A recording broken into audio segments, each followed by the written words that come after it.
শুধু বাঁকুড়া জেলাতেই নয়, গোটা দেশের মানচিত্রে ঠাঁই করে নিল সারদামণি মহিলা মহাবিদ্যাপীঠ। বৃহস্পতিবার জেলা পরিষদ অডিটোরিয়ামে কলেজের ছবি সম্বলিত বিশেষ কভার প্রকাশ করল ভারতীয় ডাক বিভাগ। উপস্থিত ছিলেন সাংসদ অরূপ চক্রবর্তী, ভারতীয় ডাক বিভাগের দক্ষিণবঙ্গ রিজিয়নের পোস্টমাস্টার জেনারেল ঋজু গঙ্গোপাধ্যায় প্রমুখ। অনুষ্ঠানে ডাককর্মীদের সংবর্ধনা দেওয়া হয়। বাঁকুড়া জেলার প্রথম মহিলা কলেজ সারদামণি মহিলা মহাবিদ্যাপীঠ 1973 সালে প্রতিষ্ঠিত হয়। চলতি বছরের 52তম বর্ষে পদার্পণ করা এই কলেজের ছবি সম্বলিত 5 টাকা মূল্যের বিশেষ কভার বা খাম প্রকাশ করেছে ডাক বিভাগ। খামের ওপর রয়েছে কলেজ সারদা দেবীর ছবি, নিচে বাংলার পাশাপাশি হিন্দি ও ইংরেজিতে লেখা কলেজের নাম। সারদামণি মহিলা মহাবিদ্যাপীঠের ভারপ্রাপ্ত অধ্যক্ষ ডক্টর অনুরূপা মুখোপাধ্যায় বলেন, অত্যন্ত গৌরবের দিন। এখন গোটা দেশ আমাদের কলেজের কথা জানবে। পড়ুয়ারা তো বটেই, শিক্ষক শিক্ষিকা এবং জেলার মানুষের জন্য এই দিনটা গর্বের। কলেজের গৌরবময় অতীতের কথা তুলে ধরেন দক্ষিণবঙ্গ রিজিয়নের পোস্টমাস্টার জেনারেল ঋজু গঙ্গোপাধ্যায়। তার কথায় মহিলাদের শিক্ষিত ও সচেতন করার ক্ষেত্রে আলোকবর্তিকা হিসেবে কাজ করে চলেছে বাঁকুড়া জেলা সারদামণি মহিলা মহাবিদ্যাপীঠ। সেই কলেজের 52 বছর পূর্তি উপলক্ষেই এই বিশেষ কভার প্রকাশিত হলো। দেশের যে কোনো প্রান্ত থেকেই এই স্পেশাল খাম সংগ্রহ করা যাবে বলে তিনি জানান।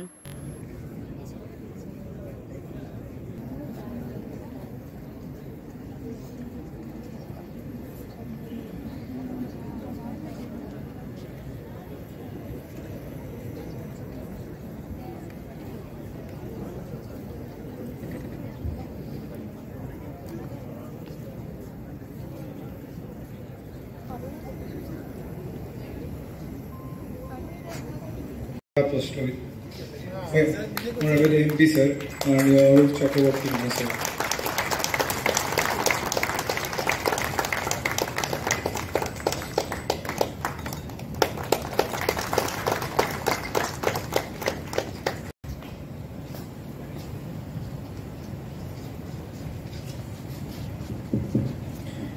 বিশ্ব উষ্ণায়নের কথা মাথায় রেখে গাছের চারা যদি বরণ করে নেওয়া হচ্ছে মাননীয় শ্রী অরূপ চক্রবর্তী মহাশয়কে।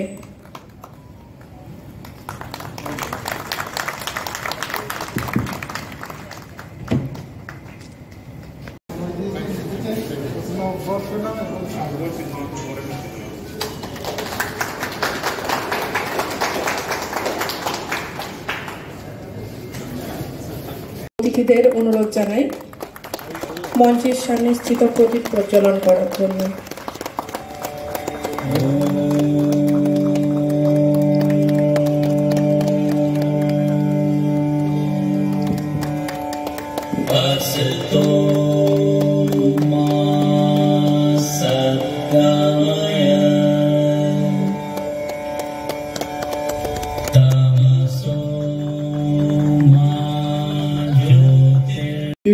years of বাঁকুড়া জেলা সারদামণি মহিলা মহাবিদ্যাপীঠ উন্মোচনের দিকে এগিয়ে যায়।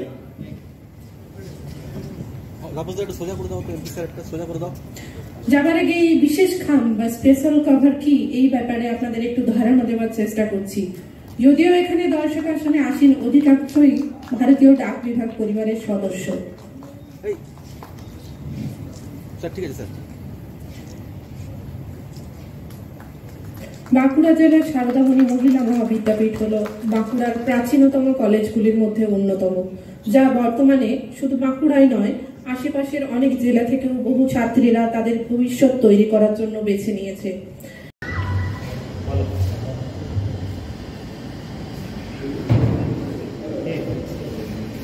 যিনি শত ব্যস্ততার মধ্যেও আমাদের ডাকে সাড়া দিয়ে এই ডাক বিভাগের পক্ষ থেকে তাকে উষ্ণ অভ্যর্থনা ও স্বাগত জানাই। সম্মাননীয় postmaster general South Bengal region,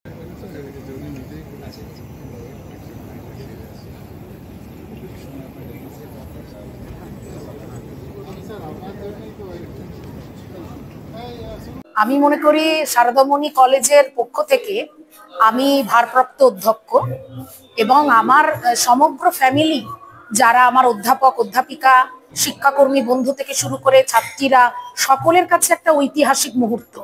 কেন না, আমাদের সারদামণি কলেজের গৌরব এতদিন শুধু বাঁকুড়া জেলার মধ্যে, পশ্চিমবঙ্গের মধ্যে সীমাবদ্ধ ছিল, সেটা এখন বেরিয়ে চলে গেল ভারতবর্ষের মানচিত্রে। এটা আমাদের কাছে পরম পাওয়া এবং সারা জীবন এই দিনটিকে আমরা মাথায় করে রাখবো। এই সমস্ত কিছু সম্ভব হয়েছে মা শারদার আশীর্বাদ আমাদের মাননীয় প্রেসিডেন্ট, মাননীয় সাংসদ অরূপ বাবুর সহযোগিতায়, ওনার অনুপ্রেরণায় এবং সর্বোপরি ডাক বিভাগের সৌজন্যে। তাই ডাক বিভাগ এবং অরূপ বাবুকে আমাদের কলেজ পরিবারের পক্ষ থেকে অসংখ্য শ্রদ্ধা জানাচ্ছি। আজকে আমাদের এই অনুষ্ঠান দুটি লক্ষ্য নিয়ে করা হয়েছে। এক, জেলা সারদামণি মহাবিদ্যালয়, যা এই অঞ্চলেরই শুধু নয় আমাদের রাজ্যেরও একটি গর্ব বিশেষ, তা মহিলাদের শিক্ষিত করায়, সচেতন করায় একটি আলোকবর্তিকার মতন কাজ করে চলেছে। তার 52 বছর উপলক্ষে যে স্পেশাল কভারটি প্রকাশিত হল, মাননীয় সাংসদ এবং অন্যান্য বিজ্ঞজনদের উপস্থিতিতে তার কভার আমরা উন্মোচন করলাম। এটি ছিল প্রথম কাজ। এই স্পেশাল কভার এখন ভারতের সবকটি ফিলাটেলি ব্যুরো থেকে পাওয়া যায়। এর ফলে ভারতের যে কোনো প্রান্তে, এমনকি বাইরে থেকেও যদি কেউ নিতে চান, তারা সেই ফিলাটেলিস্ট এই প্রতিষ্ঠান সম্বন্ধে জানতে পারবেন, আগ্রহী হবেন এবং আমাদের এই প্রতিষ্ঠান নিয়ে গর্ব আরও অনেক বিস্তৃতি পাবেন। এটি ছিল প্রথম লক্ষ্য।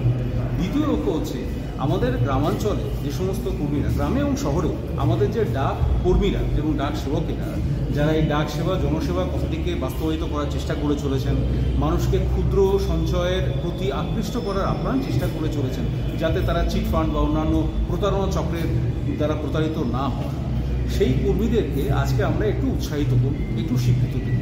এবং এই অনুষ্ঠানে মাননীয় সাংসদ এলেন, শিক্ষাবিদেরা আছেন, এদের সবার উপস্থিতিতে তারা থাকতে পেরে বিভাগের জন্য মাননীয় সাংসদ যে ভালো কথাটা বললেন, সেই কথাটা শুনতে পেয়ে তারা অনেক বেশি উজ্জীবিত করেন। তাই আমাদের এই অনুষ্ঠানের দ্বিবিধ লক্ষ্য: এক, স্পেশাল কভার প্রকাশ, এবং দুই, আমাদের ডাক কর্মচারীদেরকে বাকি সমাজের প্রতি সেবায় তাদের যে নিষ্ঠা, তাদের যে কর্তব্যবোধ, সেই কাজ যাতে তারা বহাল রাখতে পারেন, সেজন্য তাদের একটু উজ্জীবিত করা। এই জন্যই আমাদের এই ডাক কমিউনিটি ডেভেলপমেন্ট প্রোগ্রাম।